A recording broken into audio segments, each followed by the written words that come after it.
Welcome to Strongest Hearts. We're here at the start of the Icebreaker cross-country run. Tell us a little bit how this race came about and what it means.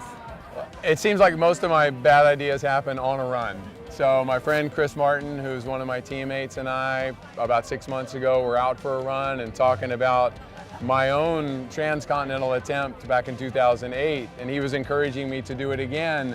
You know, he and I have both had our share of mental health issues through the years, and we decided that mental health would be what we'd run for, to bring attention to the need for greater access to mental health treatment for people. So we've all suffered with mental health issues and addiction throughout our lives, and we're running across the United States to bring awareness and be the voices for others who are afraid to speak up and kind of let them know there's help out there. Yeah, I've been running for about 10 years.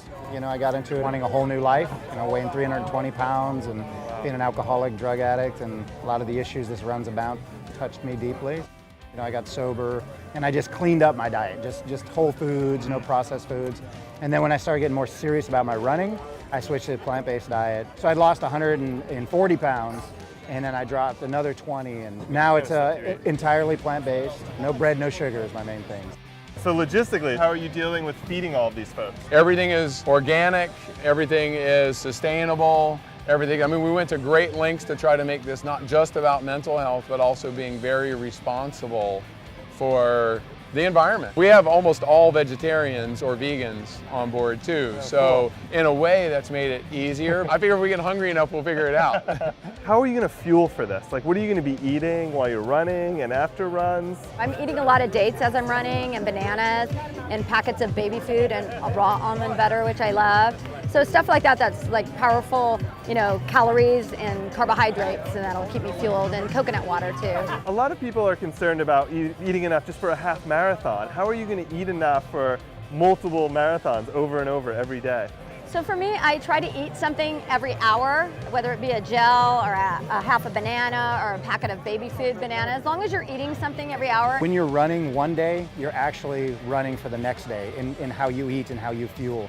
So we've got RVs with rice cookers. We're doing beans and rice and quinoa, and so we got kind of a whole kind of plan together for it. So now it's just execute. And who's this?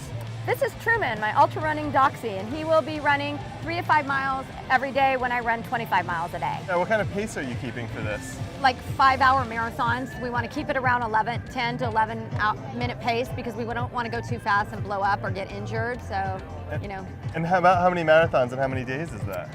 I didn't think about it. Yeah. 25 miles a day for 22 to 23 days. So. Wow, so a lot of marathons. Yeah. 24 marathons in 20-something days. Exactly. Wow. So at the end, you get to a conference. Yeah. Right? Yeah, we're going to finish in Alexandria, Virginia on June the 8th, and on that morning of the 9th, the next day, there's actually a mental health conference, the biggest one in the United States, and we're literally going to run right up on stage. And we will have had 24 days of conversation with America about mental health, so I'm pretty sure we'll have something to talk about. Wow. 3,097 miles to go. Woo! And the runners are off. 24 days, 6 runners. You can follow them at icebreakerrun.org. We wish them the best of luck.